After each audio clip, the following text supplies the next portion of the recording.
जैन ईमान को फोन करता है और उसे मजबूर करता है कि मुझसे मिलने के लिए आओ, तो ईमान भी जैन के धमकी में आकर उससे मिलने पहुंच जाती है। सलार उसे अपने किसी पुराने घर में बुलाता है, तो ईमान जब वहां पर पहुंचती है तो जैन फौरन से दरवाजा बंद कर देता है और ईमान का हाथ पकड़कर कहता है कि अब तुम्हारे बदले की बारी है, याद रखना मुझे आज वजह चाहिए जिसकी वजह से तुमने उस दिन मुझे ठुकराया था। तो ईमान कहती है कि मुझे तुम्हें कुछ भी नहीं बताना, जो वजह तुम्हारे जहन में है उसे ही सच समझ लो। तो जैन कहता है कि नहीं, मुझे आज सच बताओ, नहीं तो मैं तुम्हें यहाँ से जाने नहीं दूंगा। ईमान जैन से डर के वहाँ से निकलने लगती है कि जैन उसका जबरदस्ती हाथ पकड़ लेता है और कहता है कि तुम्हें अभी के अभी मेरे साथ जाना होगा। ईमान का हाथ जबरदस्ती हाथ पकड़कर गाड़ी में बिठाता है। ईमान तो जैन के साथ नहीं जाना चाहती, वो नहीं चाहती कि सलार को पता चले कि वो जैन से मिली है और सलार इस बात को लेकर गमज़दा हो या फिर उसके तरफ से बदगुमान हो। जैन ईमान को लेकर चला जाता है। दूसरी तरफ सलार जब घर जाता है तो उसे ईमान नजर नहीं आती। वो फौरन से अपनी छोटी साली को फोन करके कहता है कि क्या ईमान आप लोगों की तरफ है, तो वो कहती है कि ईमान यहाँ पर नहीं है। तो सलार को सीधा यही लगता है कि ईमान जैन से मिलने गई है। वो ईमान को ढूंढते ढूंढते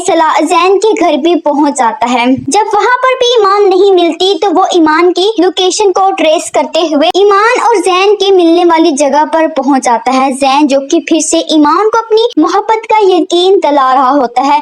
ईमान फिर भी उसकी बात नहीं मान रही होती तो जैन रोना शुरू कर देता है कि मुझसे शादी कर लो, मैं तुमसे बहुत मोहब्बत करता हूँ। तो ईमान उसे चुप करवाती है कि मत करो, मैं अब शादीशुदा हूँ, तुम ये बात जानती हो कि मैं सलार से मोहब्बत करने लगी हूँ, लेकिन अब मेरे दिल में सिर्फ और सिर्फ सलार ही बसा हुआ है। जैन को ईमान की बात सुनकर बहुत ज्यादा गुस्सा आता है, लेकिन ऊपर से सलार भी यहाँ पर आ जाता है। वो जैन के हाथ में ईमान का हाथ देखकर बहुत ज्यादा गुस्सा होता है कि ईमान ने उसे धोखा दिया है, क्योंकि ईमान तो उसे कह चुकी थी कि उसके दिल में अब सिर्फ और सिर्फ उसका शोहर है, वो जैन को भूल चुकी है।